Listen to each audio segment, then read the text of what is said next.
아멘. 오늘 시간에는 출애굽기 강의 18번째 시간입니다. 10계명 강의 세 번째 시간으로서 제5계명과 제6계명에 대해서 살펴보도록 하겠습니다. 출애굽기는 크게 두 가지 분수령을 가지고 있습니다. 하나는 10계명을 주는 시내산에 올라서 10계명을 받는 그 장면, 이게 바로 출애굽기 20장이고요. 그리고 이 10계명을 받고 난 후에 또 한 번 이 모세가 시내산에 올라서 받은 것이 있는데, 그것은 하늘에 있는 것을 보여준 것입니다. 그래서 하늘에 있는 식양 그대로 지었는데 이것이 성막법이라는 것이죠. 10계명이라는 것은 하나님의 백성들이 지켜야 될 그 윤리에 관하여 잘 지키지 못했을 때, 불순종했을 때, 그럼 어떻게 할 거냐? 이것을 불순종한 것을 죄라고 그럴 텐데, 율법으로는 죄를 깨닫다고 그렇게 하지 않았습니까? 그러니까 그 율법으로 깨달았던 그 죄를 용서받으려면 어떻게 할 거냐? 이것이 바로 성막법이죠. 성막을 세워서 거기에서 제사를 드려서 결국에 그 제사로 용서를 받는 법이 이제 출애굽기 25장부터 시작이 되는 거죠. 그래서 40장의 성막을 지음으로 맞춰지게 됩니다. 그래서 출애굽기 분수령은 20장과 25장이라 이렇게 말씀을 드릴 수가 있겠죠. 오늘은 그 앞부분입니다. 이스라엘 백성들이 애굽에서 신음하다가 애굽에서 탈출을 해서 이제 홍해를 건너게 되고, 그리고 광야에 와서 드디어 시내산에 도착을 하게 됩니다. 그래서 그 시내산에서 하나님께서 모세를 불러서 이스라엘 백성과 계약을 맺게 되는 것인데, 하나님의 백성이 되겠느냐? 그랬을 때 이스라엘 백성이 아멘 라고 얘기를 했기 때문에 하나님과 이스라엘 백성 사이에 체결해야 될 그 법도를 세운 것이 바로 십계명입니다. 그래서 오늘 그 십계명을 살펴보게 되는데요, 오늘은 십계명의 세 번째 시간입니다. 그동안에 첫 번째, 두 번째 계명 한 번 했고요, 그 다음에 세 번째, 네 번째 계명을 또 한 번 했습니다. 오늘은 다섯 번째, 여섯 번째 계명입니다. 다섯 번째 계명부터는 인간을 윤리를 위한 계명이라고 하죠. 그래서 첫 번째부터 네 번째까지 계명은 하나님과 인간 사이에 지켜야 될 윤리를 말하고 있다고 한다면, 다섯 번째부터 10번째까지는 인간 사이에 지켜야 될 윤리입니다. 그 중에서 첫 번째 인간 사이에 지켜야 할 윤리가 부모 공경의 계명이고, 두 번째가 살인하지 말라라는 살인 금지의 명령이 기록되어 있습니다. 그래서 오늘 이 시간에는 인간 계명의 그 위치가 어떻게 될 것인가, 이 부분을 좀 살펴보고, 부모 공경의 의미가 무엇이고 왜 부모를 공경해야 되는지, 공경하는 자에게는 어떤 축복이 있고 공경하지 않는 자에게는 어떤 해가 있게 되는 것인지, 이 부분에 대해서 살피게 될 것이고, 그리고 살인은 왜 하지 말아야 되는 것인가, 그리고 살인하는 자는 어떤 처벌, 형벌을 받게 될 것인가, 그리고 이 살인이라는 것은 실제적인 육체적인 살해를 말하는 것이 아니라 거기에다 한 걸음 더 나아가 미워하는 마음도 살인이라고 말씀하는 신약까지 곁들여서 오늘 살인 계명, 또 자살까지 곁들여서 오늘 이 부분을 살펴보도록 하겠습니다. 먼저 인간 계명의 위치를 살펴보도록 하겠습니다. 인간 계명의 위치는 5계명이기 때문에 첫 번째, 두 번째, 세 번째, 네 번째 계명인 하나님과 인간 사이에 지켜야 될 그 윤리 계명 다음에 나옵니다. 그래서 제5계명은 두 번째 위치에 속한다고 하겠죠. 그래서 크고 첫째 되는 것은 하나님과 인간 사이에 지켜야 될 윤리, 바로 이것이 첫 번째부터 네 번째까지 계명이고요, 다섯 번째부터는 인간들 사이에 지켜야 될 윤리를 말하고 있습니다. 예수님께서 그렇게 얘기를 하신 거죠. 성경을 한번 찾아봅니다. 마태복음 22장입니다. 마태복음 22장. 한 율법사가 나와서 예수님께 질문을 하죠. 율법 중에서 어떤 계명이 큽니까? 그렇게 했더니 예수께서 말씀하시는 그 계명을 요약한 것입니다. 마태복음 22장 37절에서 40절까지 말씀을 한번 보도록 하겠습니다. 예수께서 이르시되 내 마음을 다하고 목숨을 다하고 뜻을 다하여 주 너의 하나님을 사랑하라 하셨으니 이것이 크고 첫째 되는 계명이요 둘째도 그와 같으니 내 이웃을 내 자신과 같이 사랑하라 하셨으니 이 두 계명이 온 율법과 선지자의 강령이니라. 여기 보십시오. 여기 보면 사랑하라 사랑하라 이렇게 되어 있습니다. 그러니까 율법의 10계명은 사랑하라는 계명이죠. 사랑하라는 계명, 하나님을 사랑하라는 계명이 첫 번째에서 네 번째까지 계명이고, 그리고 다섯 번째부터 10번째까지는 인간 서로 인간 사람들끼리 사랑하라 막 이렇게 계명입니다. 그래서 예수님께서 우리에게 오셔가지고 말씀하실 때 새 계명을 준다고 그랬지만 사실 옛 계명을 다시 말씀한 거죠. 사랑하라 라는 그 계명을 다시 말씀한 겁니다. 제자들에게 말씀하신 걸 한번 볼까요? 요한복음 13장입니다. 요한복음 13장 34절에서 35절까지 말씀입니다. 요한복음 13장 34절 35절입니다. 새 계명을 너희에게 주노니 서로 사랑하라. 내가 너희를 사랑한 것 같이 너희도 서로 사랑하라. 너희가 서로 사랑하면 이로써 모든 사람이 너희가 내 제자인 줄 알리라. 새 계명을 준다고 그랬어요. 여기에서 이 새 계명의 이 새라는 것은 질적으로 새로운 그런 계명인데요. 이 계명을 너희에게 준다고 그러는데 서로 사랑하라. 우리들끼리 사랑하라. 그래서 결국에 이 계명은 사랑하라는 것에 다 들어있는 겁니다. 서로 사랑할 수 있게 되기를 바랍니다. 자, 그렇다고 한다면 이 인간 계명은 크고 첫째 되는 계명 후에 주어지는 계명이기 때문에 첫째 되는 계명보다는 조금 떨어지겠지만 그래도 우리 사이에 꼭 필요한 것입니다. 한 율법사가 한 부자 청년이 어떻게 하면 영생을 얻겠는가라고 찾아온 적이 있었죠. 마태복음 19장을 봅니다. 마태복음 19장에 보게 되면 어떤 그 청년이 영생을 얻으려면 어떻게 합니까? 그렇게 질문을 던지게 되죠. 그때 주님께서는 어찌하여 선한 일을 내게 묻느냐? 선한 일은 오직 한 번뿐이라. 네가 생명에 들어가려면 계명들을 지키라. 그랬더니 그가 말합니다. 어느 계명입니까? 그랬더니 예수님이 살인하지 말라, 간음하지 말라, 도둑질하지 말라, 거짓 증언하지 말라, 내 부모를 공경하라. 이 5개에다가 이제 그 마지막 계명이 탐내지 말라라는 계명인데요. 이 탐내지 말라는 계명은 내 소유를 다 팔아 가난한 자들에게 주라 하는 것으로 이 부자 청년이 지켜오지 못했던 가장 약점을 얘기하므로 결국에 인간 계명도 우리가 생명에 들어가기 위해서는 매우 중요한 계명으로서 이렇게 설명해 주고 있습니다. 자, 그러면 오늘 부모 공경의 계명을 이제 살펴보므로 우리가 부모를 왜 공경을 해야 되고 또 공경한다는 그 의미는 무엇이며 공경하지 못하는 자는 어떻게 되며 또 공경한 자들이 하나님이 어떤 축복을 주는지에 관하여 살펴보도록 하겠습니다. 자, 출애굽기 20장 12절의 말씀입니다. 12절입니다. 내 부모를 공경하라. 그리하면 내 하나님 여호와가 내게 준 땅에서 내 생명이 길리라. 내 부모를 공경하라. 공경하라는 말의 의미가 뭘까요? 공경하다. 공경하다라는 것은 영어로 표현하면 honor your father and your mother. 너의 아버지와 너의 어머니에게 영예를 돌리라. 이렇게 영어는 번역하고 있습니다. 그렇다고 한다면 이 히브리어 원문에 의하면 공경하다라는 말의 의미는 무엇일까요? 이 히브리어로 보게 되면 공경하다는 카바드라는 단어를 쓰고 있습니다. 우리가 대체 어떻게 해야만이 부모를 공경한다고 말할 수 있을까요? 부모에게 음식을 잘 대접해 드리면 부모를 공경하는 것일까요? 아니면 절기 때마다 그 부모님을 여행을 보내드린 것이 부모를 공경하는 것일까요? 아니면 하루에 한 번 이렇게 전화를 이렇게 드리게 되는 것이 공경하는 게 좋을까요? 십계명을 사실 이렇게 크게 나누게 되면 긍정 명령문이 있고 부정 명령문이 있습니다.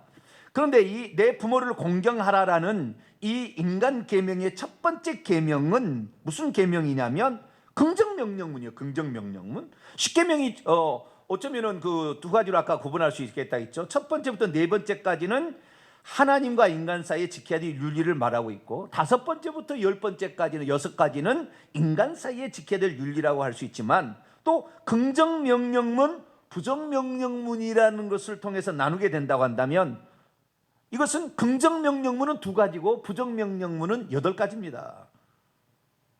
그 중에서 하나님과 인간 사이에 지켜야 될 계명 가운데 긍정 명령문이 하나 나오고, 인간들 사이에 지켜야 될 계명 가운데 긍정 명령문이 하나 나옵니다. 그것은 무엇입니까? 안식일을 기억하여 거룩히 지키라. 이것은 하나님과 인간 사이에 있는 긍정 명령문. 그리고 내 부모를 공경하라 라고 하는 부분은 인간 사이에 지켜야 될 긍정 명령문입니다. 근데 여러분, 긍정 명령문과 부정 명령문이 있을 때에 나머지는 다 부정 명령문인데 어떤 것을 지키는 것이 쉬울까요? 그것은 긍정 명령문보다는 부정 명령문을 지키기가 쉽습니다. 왜? 그것만 하지 않으면 안 돼. 그것만 안 하면 되거든요. 절하지 말라 그러면 절하지 않으면 되잖아요. 거짓말하지 말라 그러면 거짓말 안 하면 되잖아요. 그런데 이 뭘 하라라는 이 긍정 명령은 되게 지키기가 어렵습니다. 안식일을 기억하여 거룩히 지키라. 안식일을 어떻게 지켜야 거룩하게 지키는 것인가? 안식일을 거룩하게 지키도록 하기 위해서는 어떻게 해야 될 것인가? 안식일 날 아무 물건도 사지 말아야 되는 것인가? 안식일 날은 예배만 드려야 될 것인가? 안식일 날은 기도만 해야 될 것인가? 안식일 날은 전도해야 되나?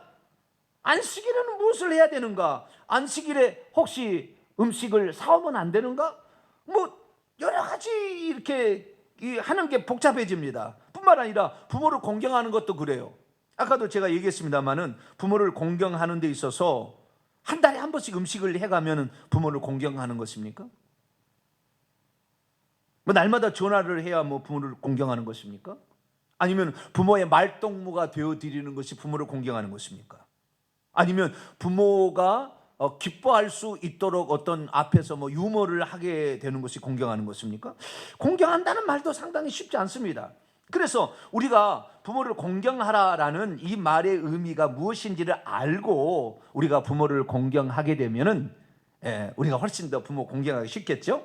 그래서 이 부모를 공경하다라는 카바드라는 히브리어 원문을 찾아서 다 조사해 봤더니 성경에 보게 되면 딱 4가지 용도로 쓰이고 있는 것을 보게 됩니다. 그래서 우리가 부모를 공경한다라고 얘기했을 때 부모를 공경하는데 어떻게 하는 것이 부모를 공경하는 것인가? 이 부분을 정확히 알려면 이 부분에 관하여 한글 성경이 어떻게 카바드를 번역해 왔는가 이런 것을 살펴볼 때 도움이 되겠죠. 첫 번째는 뭐냐? 부모를 공경하라는 첫 번째 의미는 부모의 말을 무겁게 여기라 그런 말입니다. 열왕기상 2장 10절 한번 찾아봅니다. 열왕기상 2장 10절.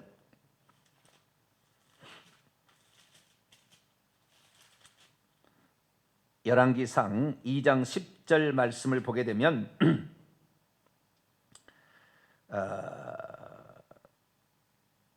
열왕기상 12장 죄송합니다. 12장 10절입니다. 죄송합니다. 열왕기상 12장 10절 르호보암 왕 때에 일어난 이야기인데요.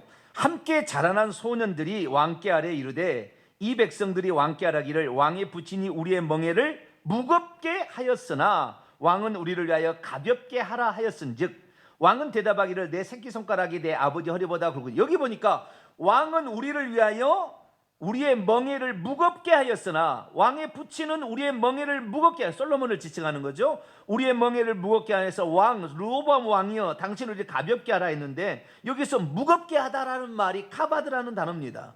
그래서 이 우리가 부모를 공경한다는 말의 가장 중요한 의미는 무엇이냐? 바로 부모의 말을 무겁게 여기는 것이죠. 중하게 여기는 것이다. 부모의 말을 가볍게 넘어가는 것이 아니라 부모의 말을 귀담아 듣고 그 말씀을 무겁게 생각해서 지키려고 노력하는 것, 바로 이것이 바로 부모를 공경하는 의미가 되겠습니다. 뿐만 아니라 부모를 공경하다는 것에 가장 많이 쓰이는 용례인데요, 그것은 부모를 존귀하게 하는 것입니다. 부모를 존중하는 게 있죠. 사무엘상 2장 30절 우리가 잘 알고 있는 말씀을 한번 보겠습니다. 사무엘상 2장 30절인데요 엘리 제사장 때에 엘리의 그 자녀들과 엘리 제사장에게 하나님께서 경고하실 때 하신 말씀이죠. 사무엘상 2장 30절입니다. 그러므로 이스라엘 하나님 나 여호와가 말하노라 내가 전에 내 집과 내 조상의 집이 내 앞에 영원히 행하리라 하였으나 이제 나 여호와가 말하노니 결단코 그렇게 하지 아니하리라. 나를 존중히 여기는 자를 내가 존중히 여기고 나를 멸시하는 자를 내가 경멸하라. 여기에 나를 존중히 여기는 자, 존중히 여기다라는 말이 바로 카바드라는 뜻입니다. 그래서 존중해 주다, 존경하다 이런 의미가 바로. 그래서 부모가 혹시 말을 틀리게 해도 그 말을 존중해 주고 받아주고 이렇게 해야 되는 것이, 아빠 그거 틀렸어요 이렇게 말하는 것이 아니라 그렇습니까? 라고 존중해 주는 그런 말을 해야 된다는 거죠. 이것이 바로 부모를 공경하는 것입니다. 이 땅에 뭐 부모라고 해서 다 온전한 사람은 없잖아요. 그런데 그 부모가 하는 말을 들어주고 존중해 주고 이렇게 하는 것이, 그리고 부모의 말이 더 귀하다고 여겨주는 이런 모든 것들이 바로 부모를 공경하는 것이다 라고 말할 수가 있겠습니다. 세 번째는 출애굽기 14장 7절에 나와 있는데 여기에서는 영광스럽게 하다라는 말로 표현되어 있습니다. 내가 애굽 사람들의 마음을 완악하게 할 것인지 그들이 그 뒤를 따라 들어갈 것이라. 내가 바로와 그의 모든 군대와 그의 병거와 마병으로 말미암아 영광을 얻으리니. 영광을 얻는다는 말이 카바드라고 되어 있어요. 그래서 영광을 돌려드리는 거죠. 영광을. 그러니까 이 부모를 공경한다는 게 뭐냐, 영광 받을 빛이 날 그 순간에 그것을 부모님에게 돌려드리는 거죠. 엊그제 우리가 저기 연말에서 연말 대상 이렇게 연예 대상 막 이렇게 방송에서 하게 됐는데요. 어떻게 수상 소감을 한번 말씀을 하라 그러면은 이 작품의 감독님이 수고를 많이 하셨고 같이 스태프진들 참 고생을 많이 했습니다. 그리고 같은 동료분들께 이 영광을 돌립니다. 이렇게도 말할 수 있겠죠. 그런데 그 영광을 돌리는 거, 내가 높아져야 될 그 자리에 나를 높이지 말고 부모를 높여드리는 거, 이것을 영광스럽게 한다라는 거죠. 오늘의 내가 있기까지 나를 길러주신 어머니의 자상한 손길과 아버지의 훌륭한 인도가 있었습니다. 그분들께 우선 영광을 돌립니다 라고 말하게 되는 거죠. 그런 것을 보고 우리가 영광스럽게 하다, 그러니까 내가 받아야 될 흠숭과 존중이 여김과 높여진 빛남을 내가 받지 말고 이것을 그분께 돌려드리는 거죠. 그분이 누구십니까? 나를 낳아주신 그분. 그분께 돌려드리는 것, 이것을 부모를 공경하는 것이다 라고 말하는 것입니다. 마지막으로 네 번째는 자녀가 부모를 경외하는 것을 말합니다.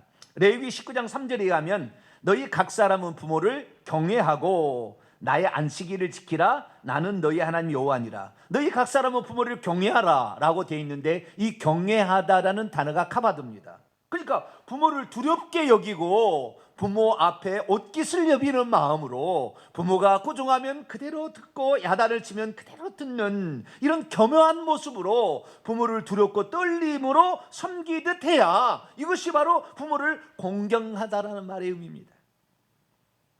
만약에 부모를 공경하다고 얘기했는데 부모에 대해서 막 무시를 하고 말이죠, 부모를 부모 앞에서 까불고 이렇게 하는 것은 부모를 공경하는 게 아니에요.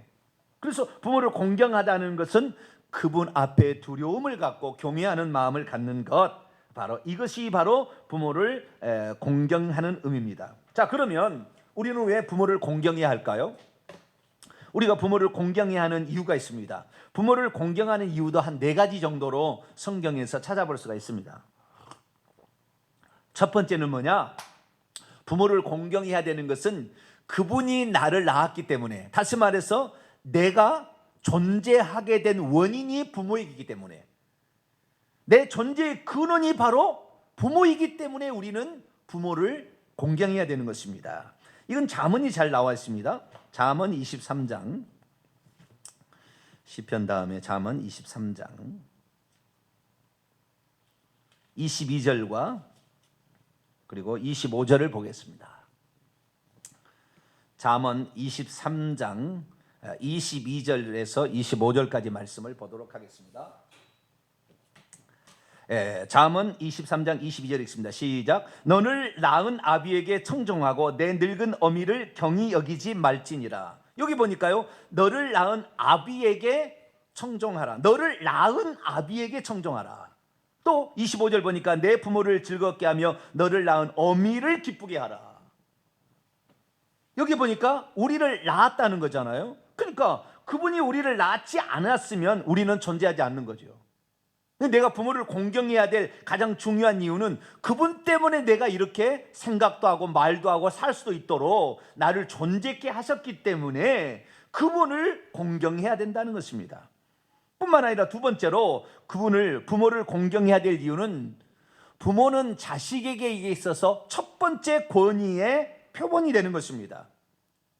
우리가 어떤 그 권위자 또는 질서를 배우는 데 있어서 부모가 이것은 맞다, 이것은 틀리다, 이것은 하라, 하지 말라고 우리에게 가르쳐주는 첫 번째 일을 하게 되는 거죠. 그래서 우리가 믿고 따라야 될 대상이 누군지를 부모를 통해서 처음으로 알게 됩니다. 그렇기 때문에 부모가 있음으로 말미암아 비로소 우리가 질서라는 것을 알게 되고 순복이라는 것을 알게 되고 아래 위치라는 걸 알게 되고 겸손이라는 걸 깨닫게 되는 것이죠. 그래서 부모가 바로 우리의 어떤 그 권위자라는 것이죠. 사도 바울도 로마서 13장 1절에 말했습니다. 각 사람은 위에 있는 권세들에게 복종하라. 권세는 하나님으로부터 나지 않음이 없다. 그러니까 결국에 이제 네 번째 가서 이유를 제가 밝히겠습니다만은 우리가 부모를 공경해야 될 이유는 1계명하고 아주 많은 관련이 있습니다. 1계명은 나 외에 다른 신을 내게 두지 말라고 그랬잖아요. 근데 5계명은 내 부모를 공경하라 이렇게 돼 있는데, 부모를 공경하라라는 것은 부모를 공경함으로 말미암아 우리의 최고의 권세자이신 하나님을 경외하는 법을 배우는 겁니다. 그러니까 부모를 경외할 줄 모르는 놈은, 부모를 공경할 줄 모르는 자는 하나님을 공경하고 하나님을 섬기는데 부족하게 된다는 거죠. 그래서 우리가 이 나를 낳아주신 육신의 부모를 공경함으로 하늘에 계신 그 아버지를 공경하는 연습, 훈련을 할 수 있다는 거죠. 그러니까 이 두 번째, 자식이 부모를 공경함으로 말미암아 권위가 무엇인지를 알고 거기에 복종하는 연습을 할 수 있는 거죠. 그래서 우리가 이 권위 아래 있어야 되는데 하나님의 권위를 무시해서는 우리가 천국 갈 수 없잖아요. 그래서 이 자식은 부모를 통하여서 비로소 권위가 뭔지를 배울 수 있기 때문에 우리는 부모를 공경해야 되는 것입니다. 세 번째는 하나님의 언약을 계승해 주는 위치에 있기 때문에 그런 거죠. 창세기 28장 1절로 4절 보면 이삭이 야곱을 불러 그에게 축복하여 말합니다. 당부하여 말합니다. 너는 가나안 사람들 중에 딸들 중에서 아내를 취하지 말고 내 친척에게 가서 아내를 맞이하라라고 말씀하시면서 우리가 믿고 있는 그 전능한 하나님께서 내게 복을 주시게 되면 너는 반드시 복을 받게 되는 것인데 가나안 땅을 기업으로 차지하게 될 것이고 많은 후손들이 내게 될 것이다. 그래서 많은 후손과 그리고 땅의 축복을 얻게 하시는 분이 하나님이심을 이 부모가 자녀에게 가르치는, 이삭이 야곱에게 가르치는 겁니다.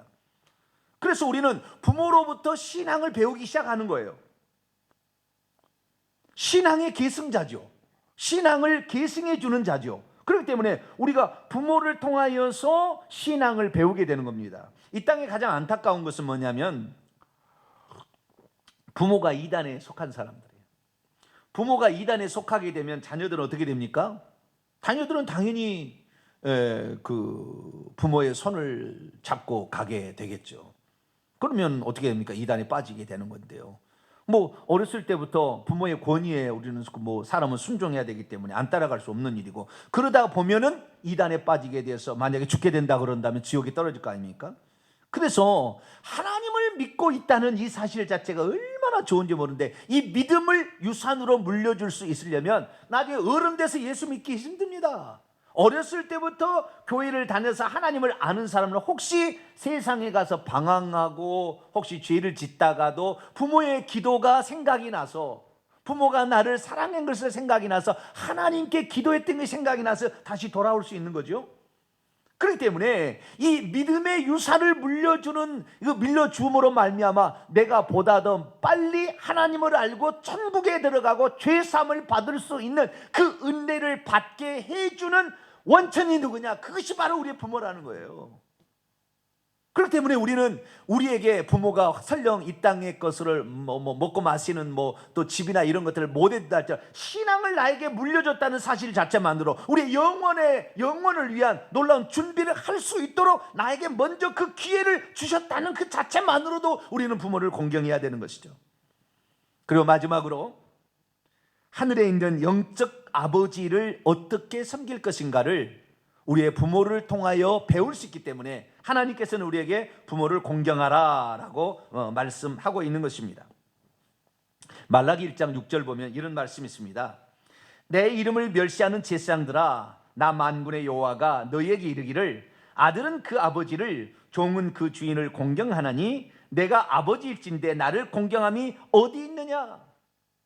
여기 보니까 내가 너의 아버지인데 나를 공경해야 되지 않겠느냐라고 말하는 것을 결국에 이스라엘의 영적인 아버지가 하늘의 아버지인 것을 예수님도 이렇게 기도, 너희는 이렇게 기도, 하늘에 계신 우리 아버지요, 우리들의 영적인 아버지가 있다. 그런데 그 영적인 아버지를 공경하려면 이 땅에 있는 부모를 공경하고 복종할 줄 알아야 비로소 하늘의 아버지에게도 복종하고 이게 나갈 수 있다는 것을 그냥 말해준 거 아닙니까? 그렇기 때문에 결국에 부모를 공경하는 것은 결국에 하나님을 잘 섬기기 위한 1계명을 잘 지키기 위해서 5계명도 필요한 것이다. 그래서 5계명을 잘 실천하는 사람들은 어떻게 되느냐? 1계명도 잘 실천하게 되는 거예요. 자기 부모를 공경할 줄 모르고 늘 부모를 업수히 여기는 자는 결국에 하나님도 업수히 여기고 하나님도 그렇게 한다 그 말이에요. 이런 자들을 하나님이 가만 놔두지 않아요. 성경은 부모를 공경하지 않는 자를 가만두지 않습니다. 부모를 공경하지 않는 자는 반드시 죽이라. 아예 죽이라. 아예 죽이라 이렇게 말씀을 하고 있습니다. 출애굽기 21장을 한번 열어볼까요? 출애굽기 21장 보면 15절입니다. 15절과 17절을 한번 봅니다. 15절입니다. 자기의 아버지나 어머니를 치는 자는 반드시 죽일지니라. 17절, 자기의 아버지나 어머니를 저주하는 자는 반드시 죽일지니라. 성경에 보면은 죽여라, 사형시켜라고 이렇게 말하는 것이 몇 가지가 나옵니다. 우상 숭배한 자들은 사형시키라. 이 사형시킨다는 말은 돌로 쳐 죽이는 것입니다. 돌로 쳐 죽이라 말하는 것이 우상 숭배할 때 우상 숭배자들은 그렇게 하라고 돼 있어요. 뿐만 아니라 부모를 공경하지 않는 자, 이 자 돌로 쳐 죽이라. 나중에 사람을 살인해도 쳐 죽이라. 사람을 유괴해도 쳐 죽이라. 이런 말이 막 나옵니다. 그래서 또 간음하는 자도 둘 다 어떤 합당한 증거가 없으면 돌로 쳐 죽이라 이렇게 말하는 거죠. 그래서 이 부모를 공경하지 않는 거, 우상 숭배하는 거, 살인하는 거, 간음하는 거 이런 것들은 돌로 쳐 죽이는 거예요. 그래서 이 부모를 공경하지 않는 것은 결국에 하나님을 공경하지 못하게 되는 것이니까 하나님께서는 부모 공경의 명령을 강하게 강조를 하게 된 것입니다.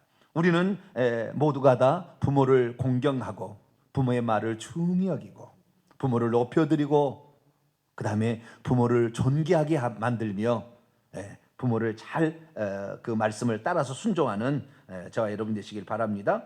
그러면 부모를 공경하는 자는 어떤 복이 있을까요? 출애굽기 20장으로 다시 넘어갑니다. 출애굽기 20장 12절 한번 읽어봅니다. 시작.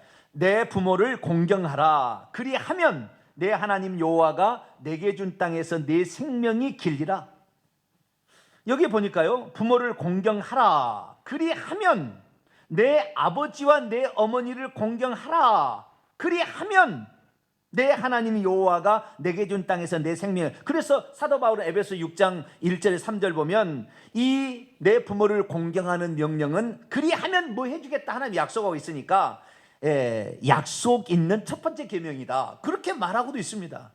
그래서 우리가 부모를 공경하는 자를 하나님, 그런 자는 하나님도 잘 섬기잖아요. 그렇기 때문에 이런 자들에게 축복을 약속하고 있는데, 첫 번째 축복은 내 생명이 길리라. 하나님께서 주는 그 땅에서 그 생명이 긴다. 이 생명이 긴다는 말이 아니라 원문에 보면 내 날들이 길게 될 것이다. 날들이 길게, 날이라는 것은 우리가 사는 날이겠죠. 그래서 생명의 날들이 길어진다. 한마디로 장수한다는 거잖아요. 그래서 부모를 공경하는 자의 첫 번째 축복은 장수한다라고 나와 있습니다. 우리가 정말 장수를 해야 되겠는데, 어떻게 장수를 하느냐? 보약을 잘 먹어서 장수를 하느냐, 병원을 잘 다녀서 장수하느냐, 그게 아니라 부모를 공경하는 자에게는 하나님께서 그런 축복을 준다 그랬다 그 말이에요. 그래서 우리가 물론 몸의 건강을 위해서 뭐 보약도 먹어야 되겠고 운동도 열심히 해야 되겠지만, 가장 중요한 것은 마음을 다스리는 문제인데, 부모를 공경하는 그 마음이 치유자가 되어서 우리의 질병을 낫게 하므로, 부모를 공경하는 그 마음, 효도하는 그 마음이 우리의 질병을 앗아가서 우리를 건강케 한다. 그러니 우리가 그 부모를 공경하는 마음, 이것이 바로 하나님을 경외하는 마음으로 이제 승화되어서 발전되는데, 그렇게 되었을 때 하나님께서는 그 사람에게 오래도록 살 수 있도록 해준다. 육체만을 위해서 아니라 그의 마음의 영혼, 그 마음이 생각을 가진 것을 어떻게 가졌느냐에 따라서 사람이 어쩌면은 마음의 심령의 마름은 병이 이렇게 들게 되면, 심령이 썩게 되면 사람이 병도 든다 그러잖아요. 그래서 우리의 그 마음이 부모 공경의 마음으로 말미암아 우리 안에서 뭐 엔돌핀 같은 이런 게 막 나오게 되면 우리가 건강해진다 말하고 있어요. 그런데 이 출애굽기에서는 복이 한 가지밖에 나와 있지 않는데요, 출애굽기 말고 신명기서, 그러니까 출애굽 2세대들에게 주어진 십계명, 거기에 보면 축복이 하나 더 있습니다. 신명기 5장을 열어봅니다. 신명기 5장 16절입니다. 신명기 5장 16절. 신명기 5장 16절 읽어봅니다. 너는 내 하나님 여호와께서 명령한 대로 내 부모를 공경하라. 그리하면 내 하나님 여호와가 내게 준 땅에서 내 생명이 길고 복을 누리리라. 여기 보니까 내가 준 땅에서 생명이 길고, 이건 똑같은 거죠. 아까 생명이 길고 내 날들이 길어지고, 그 다음에 복을 누리리라. 원문에 하면은 너가 잘 된다, 형통한다 그 말이잖아요. 형통한다. 그래서 우리가 이 땅에서 어떤 형통함, 시간이 지나면 지날수록 잘 되는 것이 형통함인데, 이런 형통함이 어떻게 오느냐? 부모를 잘 공경하는 것, 부모를 잘 공경하게 되면 하나님도 잘 공경하게 돼요. 그러게 되면 형통함이 임한다 그 말이에요. 그러면 부모를 공경하는 것과 하나님을 공경하는 것의 복의 차이는 뭘까요? 하나님을 경외하는 것은 후손까지도 복을 주는 거예요. 그러니까 예를 들어서 이 계명을 보게 되면 신명기 5장 10절입니다. 나를 사랑하고 내 계명을 지키는 자에게는 천대까지, 그 후손까지 복을 준다 얘기하고 있는데, 부모 공경의 축복은 너가 라고 얘기하므로 당대라고 딱 얘기합니다. 그래서 부모 공경의 축복은 내 자손까지 복이 가지는 않아요. 나 당대, 나에게만 주어질 축복인데, 그렇더라 할지라도 자신의 생명이 길어지고 날들이 길어지고 뿐만 아니라 형통하게 되는 이 축복은 부모 공경의 축복으로 있기 때문에 우리는 부모를 잘 공경할 수 있게 되길 바랍니다. 에베소서 6장입니다. 사도 바울도 그 부분에 관하여 특별히 강조해서 말을 했습니다. 에베소서 6장 1절로 3절입니다. 자녀들아, 주 안에서 너희 부모에게 순종하라. 이것이 옳으니라. 내 아버지와 어머니를 공경하라. 이것이 약속이 있는 첫 번째의 계명이니, 이로써 내가 잘되고 형통하고 땅에서 장수하리라. 똑같이 얘기하고 있지 않습니까? 그래서 우리가 이 땅에서 부모를 공경하는 것은 하나님을 잘 섬기기 위해서도 필수적이다. 하나님을 섬기는 데 필수다. 그리고 부모로부터 내가 나왔기 때문에 부모를 공경하는 것은 나를 공경하는 거나 마찬가지라고요. 나를 공경하는 거나 마찬가지. 그래서 나의 존재의 근원, 그분을 우리가 공경하는 것인데, 그런 공경으로 말미암아 나를 잘 존귀 여기고 나를 귀하게 여기는데 복이 되는 거죠. 나를 학대하고 나를 멸시하고 나를 없이 여기면 이 사람은 오래 못 가는 거예요. 오래 장수 못 하는 것입니다. 어떻게 해야 됩니까? 나를 귀히 여기고 나를 낳아주신 부모가 그분 때문에 나는 존재했다. 내 존재의 근원은 내 부모다라고 생각하면서 그 부모를 공경하고 그 부모를 높여드릴 때 우리가 이 땅에서 장수하고 형통의 축복을 받을 줄로 믿습니다. 그렇다 한다면 우리가 부모를 만약에 공경하지 않게 될 때 그런 사람은 어떻게 될까요? 아까 출애굽기 21장에도 말씀, 그런 사람은 돌로 쳐 죽이라고 그랬어요. 즉시 죽이라고 그랬습니다. 신명기 27장 16절에는 어떻게 말하고 있습니까? 부모를 공경하지 않는 자의 상은 나중에 모습을 한번 살펴볼까요? 신명기 27장 16절 말씀입니다. 신명기 27장 16절입니다. 그의 부모를 경홀히 여기는 자는 저주를 받을 것이라 할 것이요 모든 백성은 아멘이라 할 것. 그의 부모를 경홀히 여기는 자는 저주를 받게 된다라고 말했습니다. 부모를 경홀히 여기는 자는 저주를 받게 된다.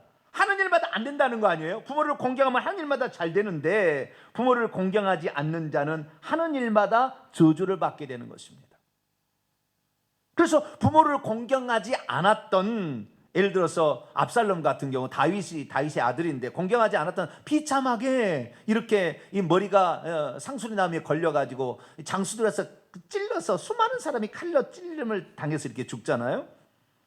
부모를 공경하지 아니고 부모의 권위를 인정해 주지 아니하고 부모 위에 자기가 올라타서 부모의 후궁들을 대낮에 백주에 간음하는 그런 죄를 저질렀을 때 그의 죽음은 비참하게 그렇게 끝난다 그 말이죠. 그래서 우리는 부모를 늘 공경해야 될 줄 압니다. 그런데 이런 것이요 특별하게 신명기 4장 26절을 보면 이렇게도 되어 있습니다. 내가 오늘 천지를 불러 증거를 삼노니 너희가 요단을 건너가서 얻는 땅에서 속히 망하게 될 것이라. 우리가 망하게 되는 것도 있고요, 뿐만 아니라 더 무서운 것은 잠언에 나와 있습니다. 잠언 20장 20절입니다.